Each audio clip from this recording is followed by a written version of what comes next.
La Bible révèle que la fin de toute chose est proche et que Dieu appelle tout homme à pouvoir se réjouir de la seconde venue de Jésus-Christ.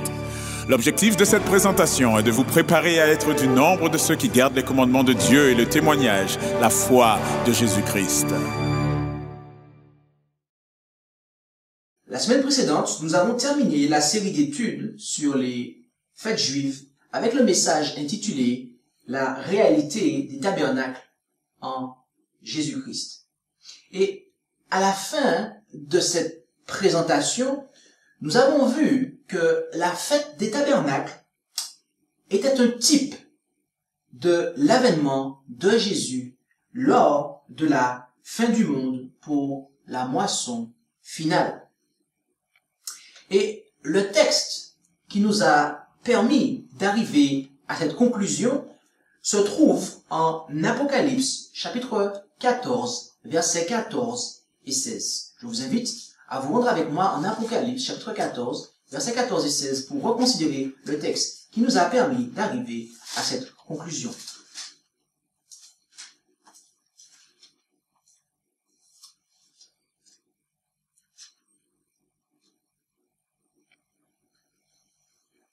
Et dans ces versets, nous lisons « Et je regardais encore, et voici, il y avait une nuée blanche, et sur la nuée, quelqu'un assis qui ressemblait au Fils de l'homme, ayant sur sa tête une couronne d'or, et en sa main une faux tranchante. Et un autre ange sortit du temple, criant d'une voix forte à celui qui était assis sur la nuée, « Jette ta faux et moissonne, car le temps de moissonner est venu, parce que la moisson de la terre est mûre. » Et le verset 16 même, « Alors, celui qui était assis sur la nuée jeta sa faux sur la terre, et la terre fut moissonnée. » Juste avant que cet événement ait lieu, les habitants de la terre doivent recevoir, ils doivent entendre un triple message, lequel est décrit du verset 6 à 12 du même chapitre. Et le dernier de ces messages met en lumière ce qu'est la véritable adoration. En effet, après avoir mis en garde les adorateurs de la bête et de son image du châtiment qui les attend s'ils persévèrent dans cette voie, eh bien, le troisième ange termine son message en donnant, en présentant, en exposant les caractéristiques des véritables adorateurs. En effet, en Apocalypse 14, verset 12, verset que nous connaissons certainement par cœur, il nous est dit quoi? C'est ici la patience des saints. Ce sont ici ceux qui gardent les commandements de Dieu et la foi de Jésus. D'après le troisième ange, les véritables adorateurs sont ceux qui gardent les commandements de Dieu et la foi de Jésus. Nous avons déjà défini ce qu'est la foi de Jésus, laquelle est une partie du message du troisième ange. Il nous reste maintenant à définir l'autre partie, c'est-à-dire les commandements de Dieu. Ainsi, l'objectif de cette présentation sera donc d'identifier les commandements de Dieu mentionnés en Apocalypse 14, 12, ainsi qu'en Apocalypse 12, 17. Mais également de mettre en évidence leur généralité, c'est-à-dire la généralité des commandements, excusez-moi, de ces commandements en question dont il nous est parlé ici. Mais avant de commencer cette étude, j'aimerais vous faire remarquer une chose, mes amis. D'après Apocalypse 14, le message du troisième ange est le message qui est entendu juste avant la venue de Jésus sur les nuées des cieux. De ce fait, il est le dernier message de miséricorde pour ce monde. Par conséquent, la compréhension que nous aurons de ce que constitue la véritable adoration déterminera si nous serons moissonnés par Jésus, c'est-à-dire si nous serons enlevés avec lui sous les nuées à la rencontre du Seigneur dans les airs. Souhaitez-vous rencontrer le Seigneur dans la paix lorsqu'il reviendra? Si oui, vous devez alors garder les commandements de Dieu et la foi de Jésus. Mais qu'est-ce que les commandements de Dieu? Si la Bible nous dit que Jésus revient chercher les véritables adorateurs, à qui pensez-vous que nous devons aller premièrement pour obtenir la réponse à cette question?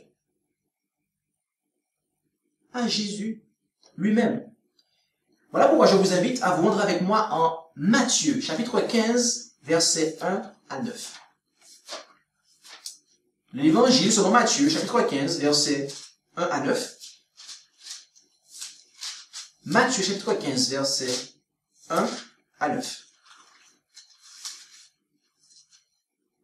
Matthieu, chapitre 15, versets 1 à 9. Et là, nous lisons, « Alors des scribes et des pharisiens vinrent de Jérusalem à Jésus et lui dirent, « Pourquoi tes disciples transgressent-ils la tradition des anciens? Car ils ne se lavent point les mains lorsqu'ils prennent le repas. » Mais il leur dit, « Et vous, pourquoi transgressez-vous le commandement de Dieu par votre tradition? Car Dieu a donné ce commandement. Honore ton père et ta mère, et que celui qui maudira son père ou sa mère soit puni de mort. Mais vous, vous dites, celui qui aura dit à son père ou à sa mère, ce dont je pourrais t'assister est un don consacré à Dieu, n'est pas tenu d'honorer son père ou sa mère. Et ainsi, vous avez anéanti le commandement de Dieu par votre tradition. Hypocrite, Ésaïe a bien prophétisé à votre sujet lorsqu'il a dit, ce peuple s'approche de moi de la bouche et m'honore des lèvres, mais leur cœur est bien éloigné de moi. Mais ils m'honorent en vain en enseignant des doctrines qui sont des commandements d'hommes. Ici, Jésus se réfère aux 10 commandements. Ici, Jésus se réfère au 5e commandement qui se trouve dans le Décalogue, donc dans les 10 commandements, qui est « Honore ton père et ta mère », ainsi qu'une autre parole que l'on trouve dans le Pentateuque, donc les 5 premiers livres de Moïse, à savoir la sentence qui sera donnée, qui soit puni de mort, pour indiquer aux scribes et aux pharisiens qui sont venus voir Jésus pour chercher une faute chez lui, Jésus cite cela pour leur indiquer que vous insistez sur le lavage des mains, mais vous transgressez le commandement de Dieu. Et il cite le 5e commandement. Et il dit, Jésus, pas moi, c'est pas quelqu'un d'autre, c'est Jésus qui dit ça. Jésus, en se référant au 5e commandement, il dit le commandement de Dieu. Et ce commandement-là, mes amis, se trouve où? Il se trouve au sein de ce que l'on pourrait appeler le Décalogue ou les 10 commandements. D'accord? Et lorsqu'il va même à dire, à appliquer la prophétie d'Ésaïe. Ok? Il cite Ésaïe et il dit,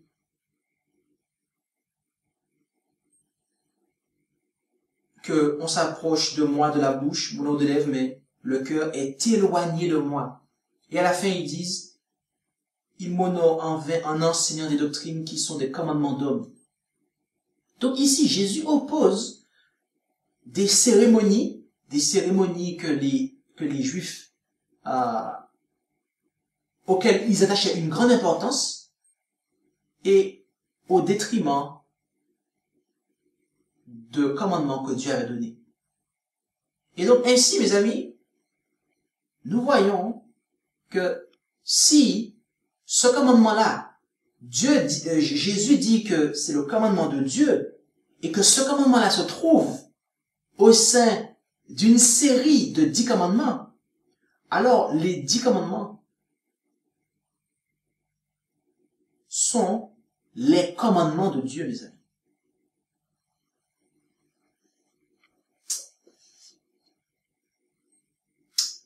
Continuons avec Jésus, mais cette fois-ci, avec son témoignage, l'esprit de prophétie. Lorsque nous avons étudié la réalité des expiations en Jésus-Christ, nous avons découvert que le message du 3e ange était lié à la 7e trompette. Et nous avons également vu que sous cette trompette, l'arche de l'alliance apparaît d'après ce que nous lisons en Apocalypse. Je vous invite à vous rendre avec moi en Apocalypse, le livre de la révélation de Jésus-Christ. Apocalypse, chapitre 11, verset 19. Et l'apôtre Jean le révélateur ici nous rapporte la chose suivante.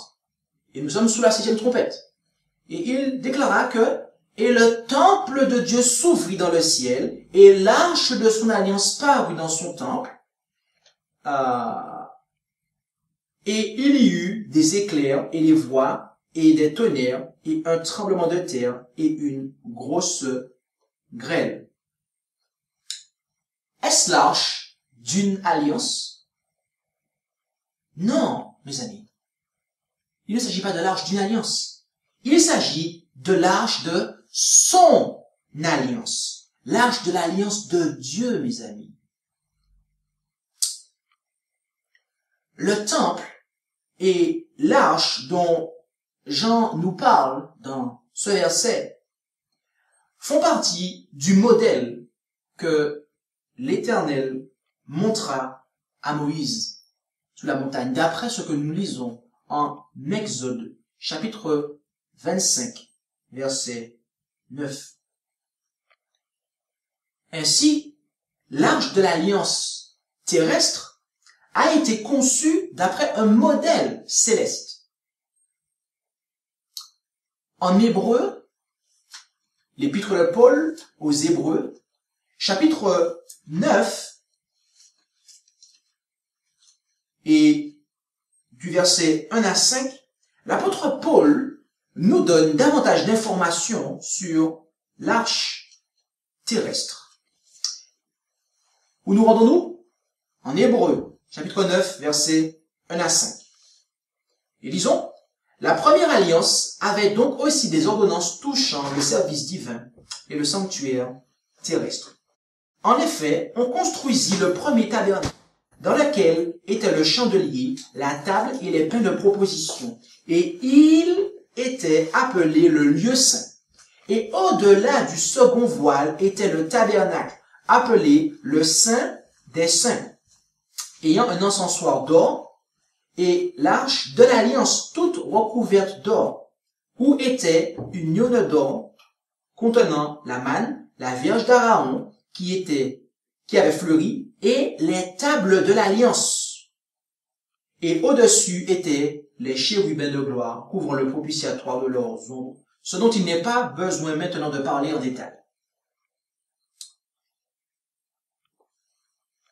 Cette arche, mes amis, est l'arche de l'alliance de Dieu, car elle contient les tables sur lesquelles l'alliance de Dieu fut inscrite.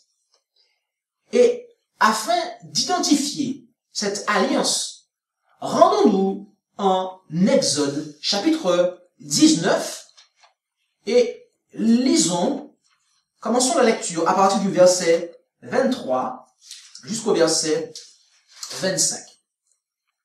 Où nous rendons-nous? Exode, chapitre 19, à partir du verset 23.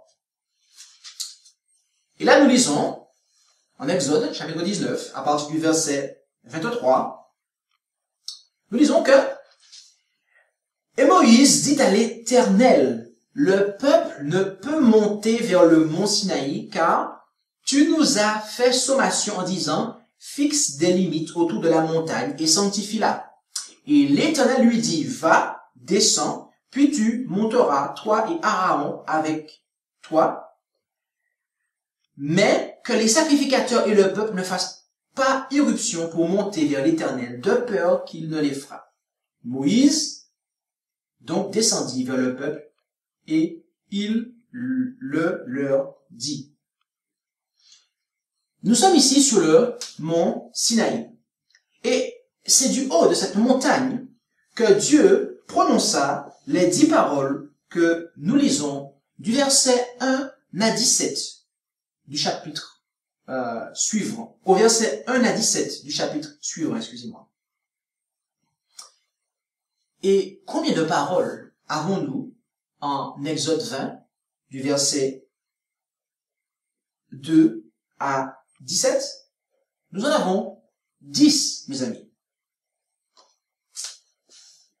Maintenant, après la promulgation orale de ces 10 paroles, de ces 10 commandements, depuis le mont Sinaï, Dieu les inscrivit sur 2 tables de pierre qu'il donna à Moïse, afin qu'elles soient préservées dans l'arche. Rendons-nous en Exode, chapitre 31, et considérons le verset 18.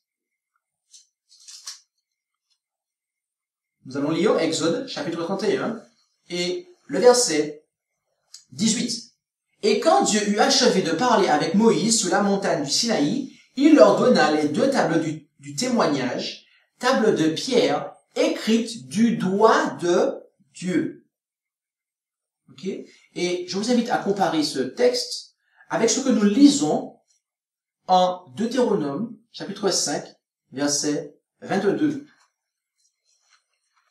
Deutéronome, chapitre 5, verset 22. Gardez même d'ailleurs un post-it en Exode et un post-it en Deutéronome, car nous allons souvent comparer ces deux textes, ces deux livres-là. Vous placez votre post-it n'importe où, mais en tout cas, c'est pour que vous puissiez savoir que nous allons souvent faire la comparaison. En Deutéronome chapitre 5, verset 22, texte que nous comparons avec Exode 31, verset 18, il nous est dit que l'Éternel prononça ces paroles. Ah, et là c'est intéressant, parce que remarquez, juste avant le verset 22, c'est la prononciation des 10 commandements. Ok, donc ici, Moïse rapporte les paroles que Dieu a prononcées, d'accord, et comptez-les, il y en a 10 paroles, ok, et après ça, il dit, remarquez ce qu'il dit, l'Éternel prononça ces paroles à toute votre assemblée sur la montagne du milieu du feu, de la nuée et de l'obscurité, d'une voix forte, et il n'y ajouta rien. Puis il les écrivit sur 2 tables de pierre qu'il me donna. Donc, ainsi, les tables de pierre que Moïse a reçues de Dieu, sur ces tables de pierre-là, c'est bien les 10 paroles, ce que nous trouvons en Exode, chapitre 22 à 17, et en Deutéronome, chapitre 5, verset 7, ou verset 6 à 21. C'est cela que Dieu a écrit sur les tables. Mais alors que Moïse était encore sur le mont Sinaï, les enfants d'Israël se livrèrent à l'idolâtrie, et l'Éternel en informa Moïse, qui le supplia de ne pas éliminer le peuple. D'après ce que nous lisons en Exode, chapitre 32, versets 1 à 14. Nous ne prendrons pas ce verset, mais je vous ai fait un résumé de ce que nous lisons du verset 1 à 14. Par contre, rendons-nous en Exode chapitre 32 et commençons la lecture à partir du verset 15. Car c'est alors que se produisit l'événement suivants. Exode chapitre 32, à partir du verset 15, et nous lirons jusqu'au verset 19. Où nous rendons-nous? Exode chapitre 32, verset 15. Alors Moïse retourna et descendit de la montagne, les deux tables du témoignage en sa main, les tables écrites des deux côtés. Elles étaient écrites sur l'une et l'autre face. Et les tables étaient l'ouvrage de Dieu. L'écriture aussi était l'écriture de Dieu, gravée sur les tables. Or Josué entendit la voix du peuple qui poussait des cris, et il dit à Moïse, « Il y a un bruit de bataille dans le camp. » Et Moïse dit, « Ce n'est ni un bruit de cri de victoire, ni un bruit de cri de défaite. J'entends un bruit de chant. » Et lorsqu'il fut près du camp, il vit le veau et les danses. Alors la colère de Moïse s'enflamma, et il jeta de ses mains les tables et les brisa au pied de la montagne.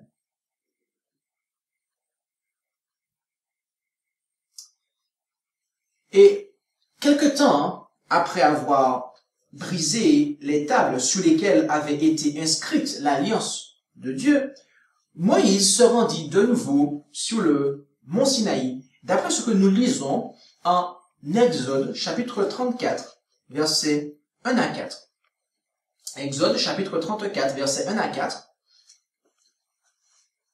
où nous lisons, « Et l'Éternel dit à Moïse, taille-toi 2 tables de pierre, comme les premières. » Ok? Cette fois-ci, les tables sont l'ouvrage de qui? De Moïse. Mais l'écriture, de qui sera-t-elle l'ouvrage? Et j'écrirai sur ces tables les paroles qui étaient sur les premières tables que tu as brisées. Ah. Ok? Donc là, l'écriture, c'est bien celle de Dieu, lorsque la loi a été réécrite. Verset 2. Et sois prêt au matin et monte dès le matin sur le mont Sinaï. Tiens-toi là, devant moi, sous le sommet de la montagne. Mais que personne ne monte avec toi, et même que personne ne paraisse sur toute la montagne, que ni brebis ni bœufs ne paissent même près de cette montagne. Moïse donc tailla 2 tables de pierre comme les premières, et se leva de bon matin, et monta sur le mont Sinaï comme l'Éternel le lui avait commandé, et il prit en sa main 2 tables de pierre. Et considérons le verset 28 du même chapitre. Le verset 28 d'Exode 34. Là, il nous est dit, « Et Moïse fut là avec l'Éternel 40 jours et 40 nuits. Il ne mangea point de pain et ne but point d'eau. Et l'Éternel écrivit sur les tables les paroles de la... De quoi? Les paroles de l'alliance, virgule, les 10 paroles. » Ah, là c'est clair. Là, on nous avait dit qu'il s'agissait en hébreu des tables de l'alliance. Et bien là, le Seigneur a écrit les paroles de l'alliance, mes amis, dont l'apôtre Paul parle, et que Jean, le révélateur, a vu en vision dans l'arche de l'alliance. Et il précise les 10 paroles. Donc vous pouviez ne pas me croire quand je vous disais qu'il y en avait 10, mais il y en a bien 10. Les paroles de l'alliance sont bien les 10, mes amis. Ce n'est pas quelque autre parole. Ce sont les 10, mes amis. Ce sont les 10. D'accord? Et maintenant, comparons cela avec ce que nous avons en Deutéronome chapitre 9, verset 9. Deutéronome chapitre 9, verset 9. Deutéronome chapitre 9, et au verset 9, Deutéronome chapitre 9, où nous rendons-nous? En Deutéronome chapitre 9, verset 9. Et là, nous disons que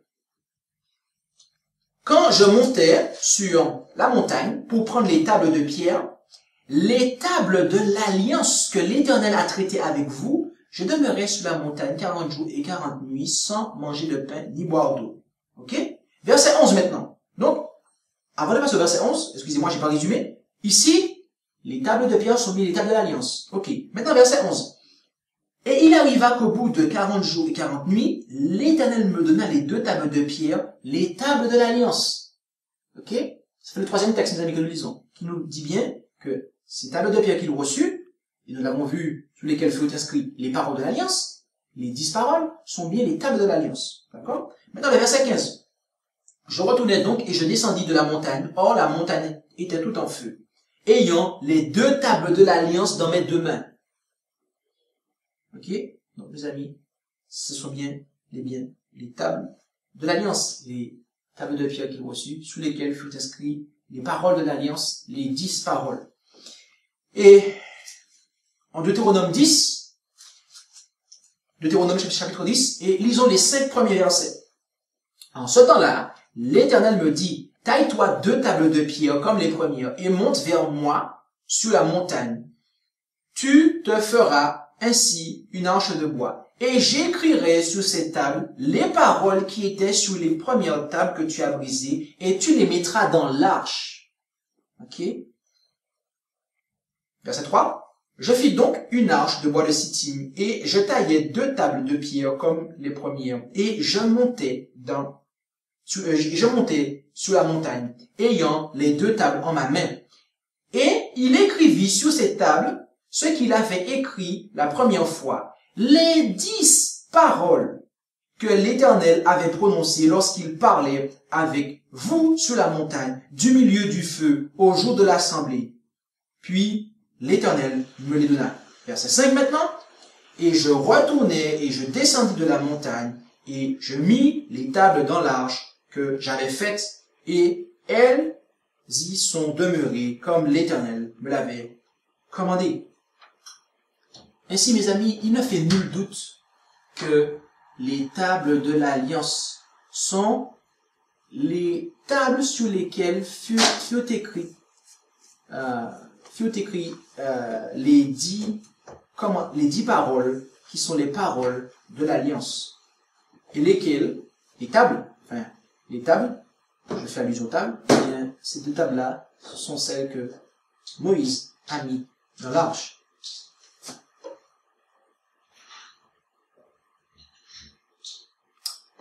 Ainsi, mes amis, je me répéterai, mais les tables de l'Alliance sont les tables sous lesquelles furent inscrites les 10 paroles, les 10 commandements.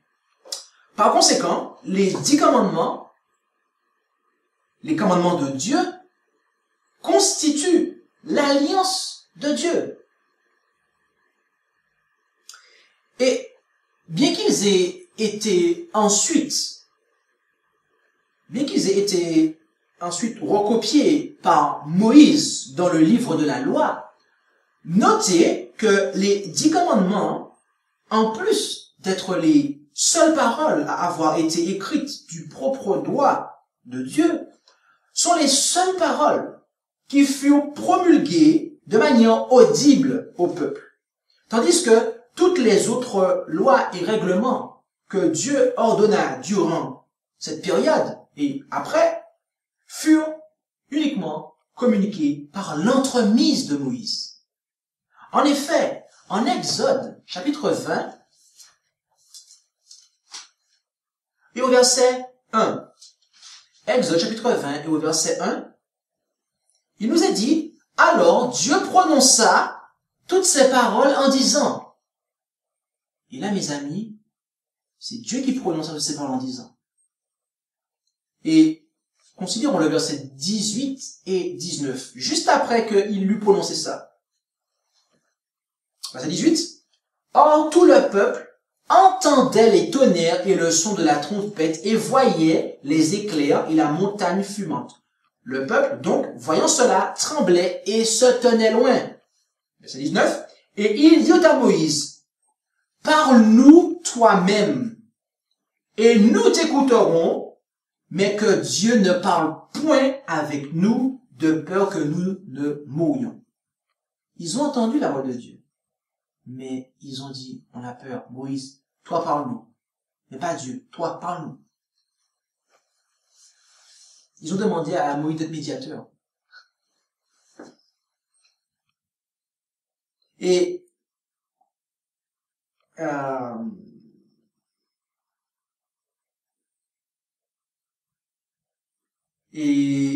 alors et voilà, donc ça, on voit que Dieu va prononcer ces choses. Et vraiment après ce que Moïse va dire. Verset 19 jusqu'au verset 22. Et donc ça je l'ai lu, mais du verset Enfin, continuons la lecture au verset 20 jusqu'au verset 22. Et Moïse dit au peuple, ne craignez point, car Dieu est venu pour vous éprouver, et afin que sa crainte soit devant vous, en sorte que vous ne péchiez point. Le peuple donc se tint loin, et Moïse s'approcha de l'obscurité où était Dieu. Et l'Éternel dit à Moïse, tu diras ainsi aux enfants d'Israël, vous avez vu que je vous ai parlé des cieux. Voyez-vous, les 10 commandements sont bel et bien les paroles que Dieu a prononcées des cieux et que le peuple a entendu. Et après ça, remarquez que le peuple a dit, Moïse, à présent, toi, nous voulons avoir communication avec Dieu, mais c'est par toi. Pas directement avec lui. Regardez, ça c'est le peuple qui a dit ça, les amis. Et cela nous est également présenté en Deutéronome, chapitre 4, du verset 10 à 13. Deutéronome, chapitre 4, verset 10 à 13, et nous allons ensuite comparer avec le verset 14. La première section se trouve en Deutéronome, chapitre 4, verset 10 à 13. Ok? Où nous rendons-nous? Deutéronome, chapitre 4, verset 10 à 13. Et là, il nous est dit, n'oublie point, à partir du verset 10, n'oublie point le jour où tu te présentas devant l'Éternel ton Dieu en Horeb. Je fais une parenthèse ici. Horeb, mes amis, c'est le mont Sinaï. Ok?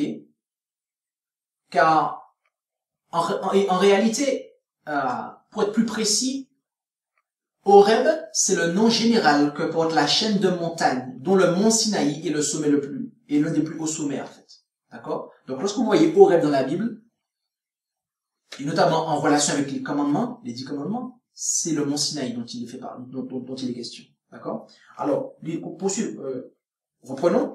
N'oublie point le jour où tu te présentas devant l'Éternel ton Dieu en Horeb, lorsque l'Éternel me dit, assemble-moi le peuple, que je leur fasse entendre mes paroles, afin qu'ils apprennent à me craindre tout le temps qu'ils vivront sous la terre, et qu'ils l'enseignent à leurs enfants. Vous vous approchâtes donc, et vous vous tîntes sous la montagne. Or la montagne était toute en feu jusqu'au milieu du ciel, et il y avait des ténèbres, des nuées et de l'obscurité. Et l'Éternel vous parla du milieu du feu. Vous entendiez une voix qui parlait, mais vous ne voyiez aucune figure. Vous entendiez seulement une voix. Et il vous fit entendre son alliance, qu'il vous commanda d'observer les 10 paroles, et il les écrivit sur 2 tables de pierre. Donc là, ce que nous avons vu en Exode, de manière un peu dispersée, nous le voyons expliqué là, mes amis, en 4 versets, 10, 11, 12, 13, 4 versets. Ok? À savoir que Dieu lui-même a prononcé au peuple, avant qu'il soit écrite, Dieu a communiqué son alliance au peuple directement. Ils l'ont entendu. Ok? Et l'alliance qu'il a prononcée, il a ensuite écrite sur les 2 tables de pierre. C'est-à-dire, il a écrit les 10 paroles de l'alliance. Mais regardez ensuite le verset 14. L'Éternel me commanda aussi, en ce temps-là, de vous enseigner ses statuts et ses ordonnances pour que vous les pratiquiez au pays où vous allez passer pour le posséder. Ah, et là, mes amis, ces statuts et ces ordonnances dont il est question, Dieu ne les a pas communiqués au peuple. Dieu les a donnés à Moïse afin que Moïse le donne au peuple.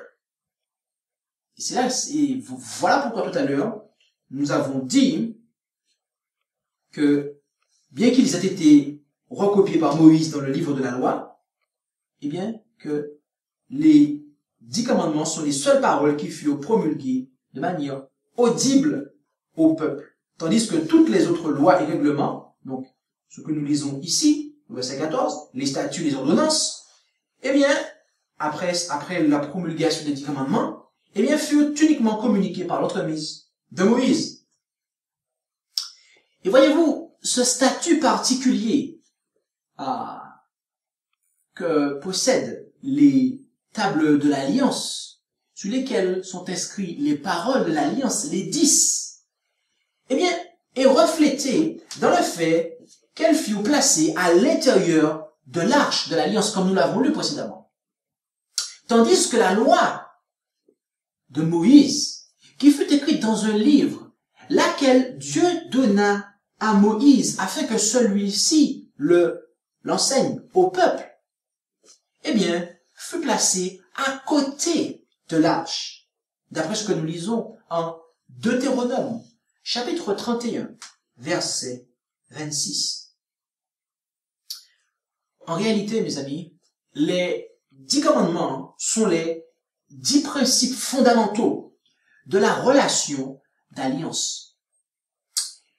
Les autres stipulations du Pentateuque, qui constitue le livre de la loi, c'est-à-dire les 5 premiers livres de la Bible, Genèse, Exode, Lévitique, Nombre, Deutéronome, eh bien, les autres stipulations du Pentateuque sont des clarifications et des applications de ces 10 principes. Mes amis, si le peuple avait obéi au commandement de Dieu, s'il n'avait pas dit à Moïse, « Non, non, non, on ne veut pas que Dieu nous parle, toi-même parle-nous, parle-nous et nous t'écouterons. » Et en fait, en disant cela, ils ont exprimé à Moïse qu'ils avaient besoin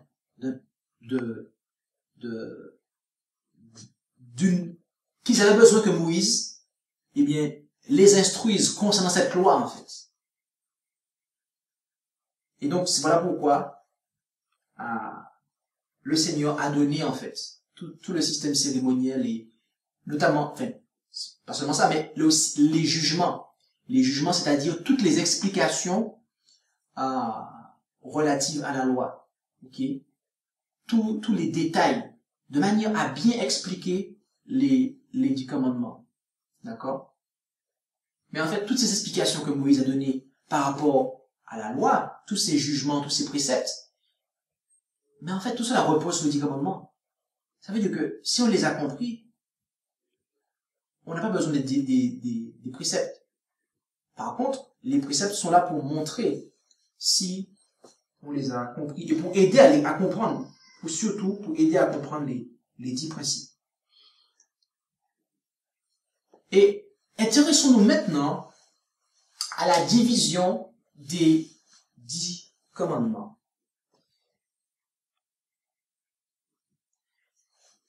Voilà ici un petit graphique qui nous permet de voir comment les 10 commandements peuvent être divisés. Car il est évident qu'il y a 10 paroles, mais leur division n'est pas fixe dans le monde, dans le milieu religieux. Car il y a différentes méthodes pour les énumérer. Différentes méthodes pour les énumérer ont été adoptées. La couleur bleue, eh bien, représente la manière dont les Juifs comptent les 10 commandements. La couleur verte est la manière dont les réformés, les anglicans et les orthodoxes, excusez-moi, les énumèrent. Et la couleur orange est la manière dont les catholiques et les luthériens les énumèrent. Et alors j'ai placé cela avec les textes de la Louis II 1910, et il s'agit du décalogue que nous trouvons en Exode 20, versets 2 à 17. Remarquez que pour les Juifs, le premier commandement est en fait est ce que nous, en tant que protestants, en tant que chrétiens protestants, nous considérons comme étant le prologue. D'accord? Mais pour les Juifs, le premier commandement, mes amis, c'est « Je suis l'Éternel ton Dieu qui t'a fait sortir du pays d'Égypte, de la maison de servitude. » Voilà le premier commandement, mes amis, pour les Juifs. Et après, il combine les deux autres en deuxième et la suite vient se caler avec ce que les réformés, les anglicans et les orthodoxes, la manière dont ces trois branches considèrent et énumèrent les 10 commandements. Et pour ces trois branches-là, mes amis, le verset 2 est un prologue. Et le premier commandement commence avec le verset 3. Et je dois vous dire que c'est bel et bien ainsi que nous le comprenons, et c'est bel et bien ainsi que Dieu l'a confirmé à travers, par le moyen de l'esprit de prophétie qui a été manifesté dans le don d'Ellen G. White. Par contre, lorsque nous arrivons avec la couleur orange qui représente les catholiques et les luthériens, à ce moment-là, c'est vraiment une désorganisation totale, mes amis. Ok? Alors, ce graphique n'est pas fidèle dans le détail, puisque il faudrait, vu que il regroupe plusieurs corps religieux, mais en réalité, dans l'Église catholique, le deuxième commandement est absent, en fait, dans le catéchisme de l'Église catholique. Ok? Et en réalité, il couple le verset 2, ou du moins, j'allais dire le verset 4. Voilà, c'est le verset 4, en fait, qui dans certains catéchismes, qu'ils enlèvent, qu'ils suppriment. Et après, ils vont aller faire d'autres choses en bas pour avoir ils vont aller diviser d'autres choses pour avoir un décalogue. Mais comme je vous ai dit, ce n'est pas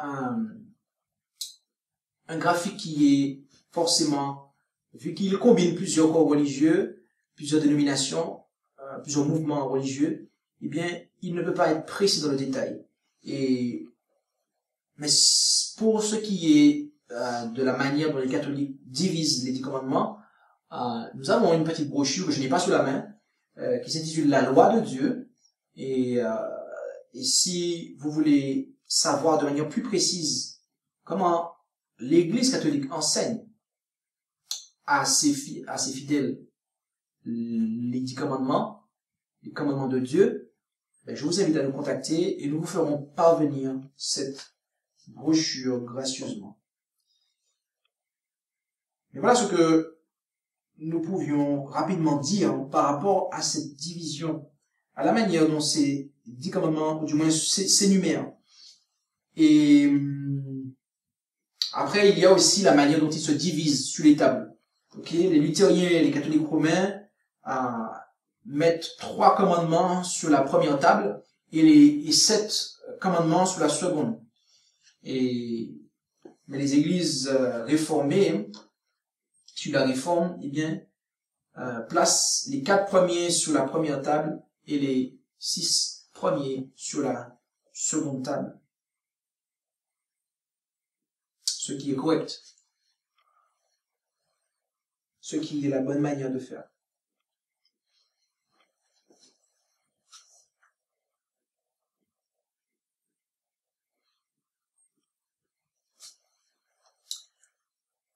Mais j'aimerais à présent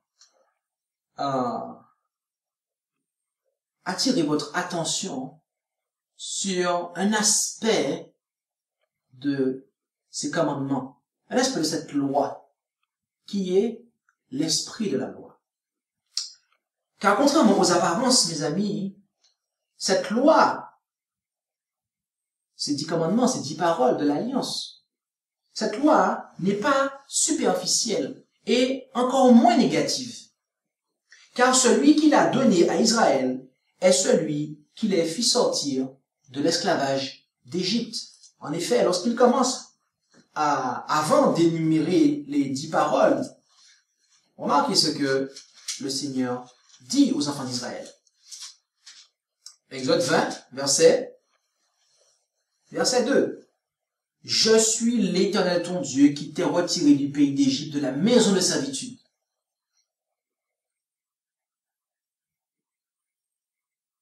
est-ce que vous pensez que c'est quelque chose de négatif? Dieu vous fait sortir du pays d'Égypte, de la maison de servitude, pour vous donner une loi qui n'est pas bonne pour vous? Non, mes amis. Non. S'il vous libère de l'esclavage, ce n'est pas pour vous rendre esclave derrière. Ce n'est pas sa volonté de vous rendre esclave. Donc, l'alliance qu'il va vous donner, ce n'est pas quelque chose qui va vous rendre esclave. C'est quelque chose qui va vous rendre libre. Elle est donc une loi de liberté, conformément à ce que nous trouvons dans l'épître de Jacques. Rendons-nous en Jacques, chapitre 2, et au verset 8. Et lisons du verset 8 à 13. L'évangile selon l'évangile de Jacques, l'épître de Jacques. Excusez-moi, l'évangile, non, l'épître. L'épître de Jacques. Jacques, chapitre 2. Et lisons à partir du verset 8 jusqu'au verset 13. Si vous accomplissez la loi royale, selon l'écriture, donc là, il va donner un commandement de cette loi royale, tu aimeras ton prochain comme toi-même, vous faites bien. Ah. Vous me direz, cela n'est pas marqué dans les 10 commandements. Patience. Mais si vous faites acception de personne, vous commettez un péché, étant convaincu par la loi d'être des transgresseurs. Car quiconque aura observé toute la loi, s'il vient à pécher dans un seul point, devient coupable de tous. En effet, celui qui a dit « tu ne commettras point d'adultère » a dit aussi « tu ne tueras point ». Ça se trouve dans les 10 commandements, mes amis. Oui, c'est ce que nous lisons. Et continuons. Or, si tu ne commets point d'adultère, mais que tu tues, tu es transgresseur de la loi. Ainsi, parlez et agissez comme devant être jugés par la loi de la liberté. Ok? Et car le jugement est sans miséricorde pour celui qui n'a point usé de miséricorde, mais la miséricorde brave le jugement. Ok? Donc, ainsi, Jacques nous confirme bien qu'il s'agit d'une loi de liberté. Et une loi de liberté, remarquez que la liberté est contraire à l'esclavage. Et, mes amis, le péché est ce qui nous maintient dans l'esclavage. Et la Bible va plus loin. La Bible nous dit à quoi c'est la loi. Elle nous dit à quoi c'est la loi. En effet, lorsque nous lisons en 1 Jean, chapitre 3, verset 4, voici ce qu'est l'objectif de la loi. En tout cas, l'un des objectifs de la loi. Pour nous, être pécheurs. 1 Jean, chapitre 3, verset 4. Quiconque pêche transgresse aussi la loi, car le péché est une transgression de la loi. Voyez-vous? Les 10 commandements sont ceux qui constituent la norme qui détermine ce qu'est le péché, mes amis. Ok?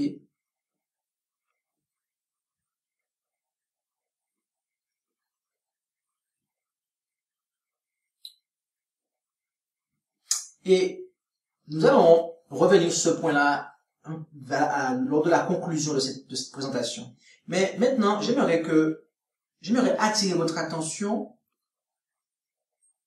ou du moins ramener votre attention sur ce que nous avons vu au verset 8. Lorsqu'il a dit, si vous accomplissez la loi royale selon l'écriture, tu aimeras ton prochain comme toi-même, vous faites bien.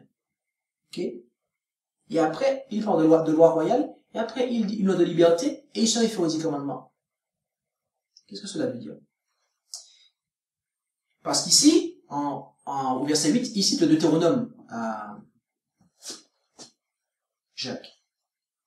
Il cite le Pentateuque. Un texte qui ne se trouve pas dans les 10 commandements. Les 4 premiers commandements définissent le devoir de l'homme envers Dieu, tandis que les 6 derniers définissent son devoir envers ses semblables.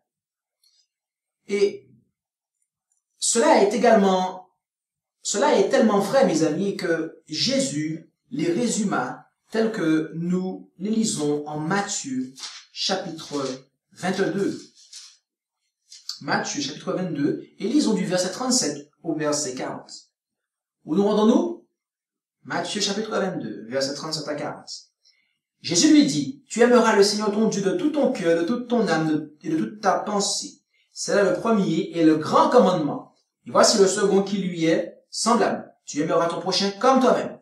De ces deux commandements dépendent toute la loi et les prophètes. Lorsqu'il dit toute la loi, mes amis, c'est toute la loi, les 10 commandements inclus. Car la loi, la Torah, sont les 5 livres de Moïse, dans lesquels Moïse a réécrit les 10 commandements. Vous pouvez le comprendre comme ça. Mais toute la loi peut être aussi compris comme étant toute la loi des 10 commandements. Mais quelle que soit la manière dont vous le comprenez, mes amis, c'est toute la loi. Donc toute la loi des 10 commandements ou toute la loi de Moïse. Les préceptes et les jugements qui devaient expliquer les 10 commandements. Cela revient au même.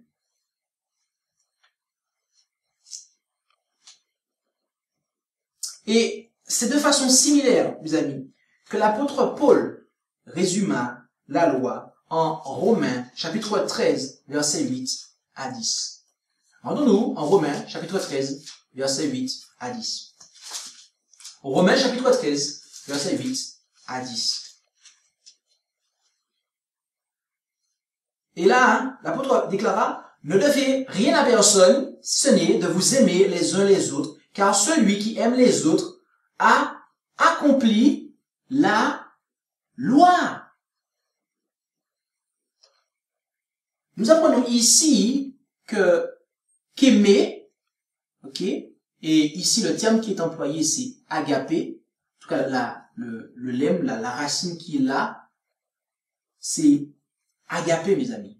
C'est l'amour agapé, dont l'apôtre Paul nous parle en Corinthiens 13, ok, et il nous fait toute une définition. Eh bien là, il nous dit que lorsque nous avons un amour agapé, eh bien, cela est l'accomplissement de la loi. Voilà ce que nous apprenons ici avec l'apôtre Paul. Or, d'après ce que nous lisons en 1 Jean, chapitre 4, versets 8 et 16,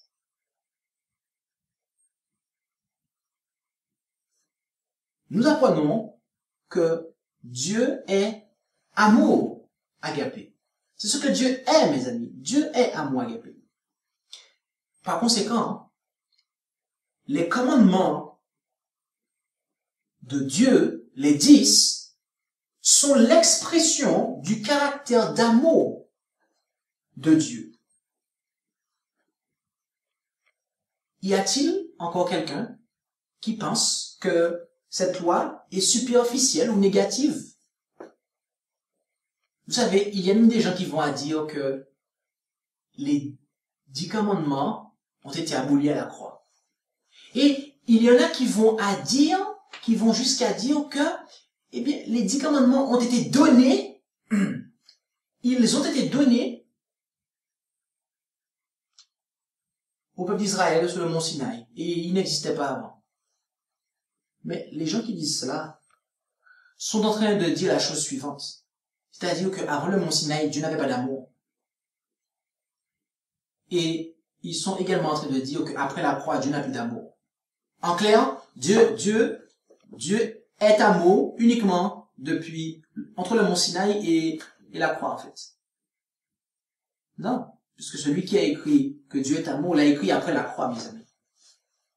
Et avant la croix, Dieu a tant aimé le monde qu'il a donné son Fils unique engendré, afin que quiconque ne périsse point, mais qu'il ait la vie éternelle, mes amis. Dieu est amour. Et l'objectif de la loi, l'accomplissement de la loi, c'est l'amour agapé. L'amour que Dieu est. Autrement dit, nous comprenons que les 10 paroles de l'alliance de Dieu, non pas mon alliance, son alliance, l'alliance de Dieu, mes amis, sont éternelles, sont immuables. Cela est immuable, mes amis.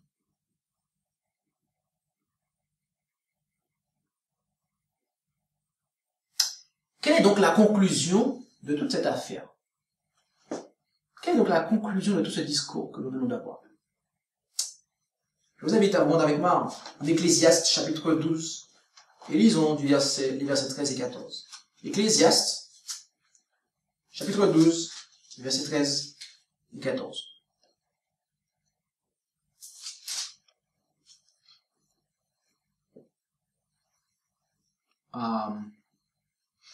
Alors, pour nous en France, excusez-moi, ce sera ici, Ecclésiaste, chapitre 12, versets 15 et 16, excusez-moi. Puisque la Bible dans laquelle j'étudie n'a pas le même rangement de versets que la Bible avec laquelle je prêche. Ecclésiaste, chapitre 12, versets 15 et 16. Nous rendons-nous? Ecclésiaste 12, versets 15 et 16. Dans la version Esterbal. Après, dans votre version, ça peut être 13 et 14, ça dépend, mais en tout cas, celle que j'ai là sous les yeux, c'est 15 et 16, là, Esterbal 96. Et là, écoutons ce qu'il nous est dit. Écoutons la conclusion de tout ce discours. Crains Dieu et garde ses commandements, car c'est là le tout de l'homme.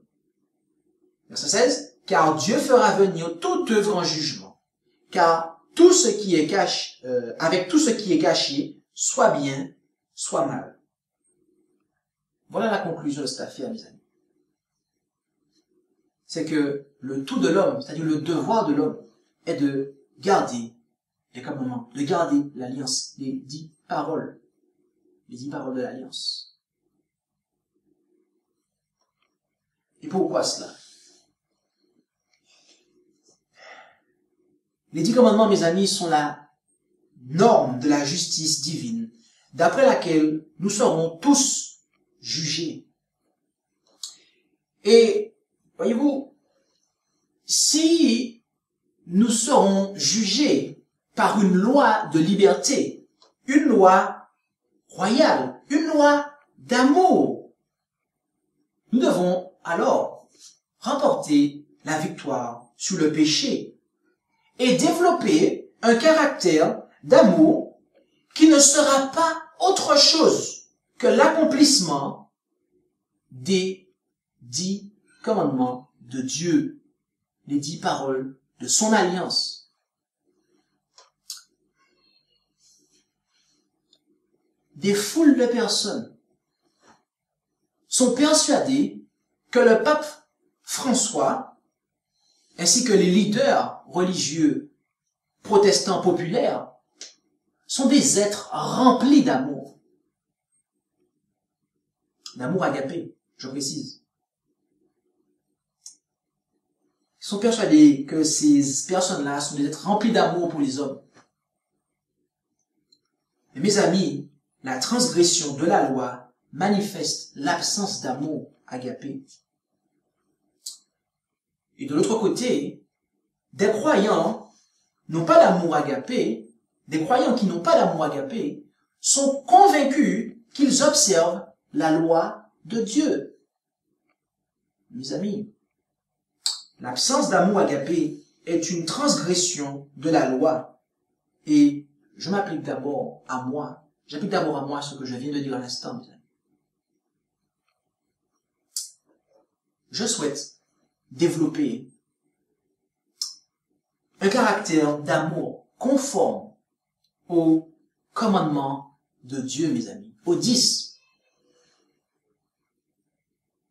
Pas vous? Si oui, alors ne manquez pas les prochaines présentations qui magnifieront le caractère d'amour de Dieu inscrit dans les 10 commandements. Que Dieu nous bénisse et nous permette d'œuvrer pour manifester son caractère d'amour, lequel sera conforme aux 10 commandements. Amen. Merci d'avoir écouté cette présentation avec intérêt. Pour plus d'informations, consultez notre site internet lereste.org. Et suivez-nous sur Facebook ainsi que sur YouTube à @lereste. Vous pouvez aussi nous contacter par email à info@leres.org ou par téléphone au +33 6 12 60 13 69.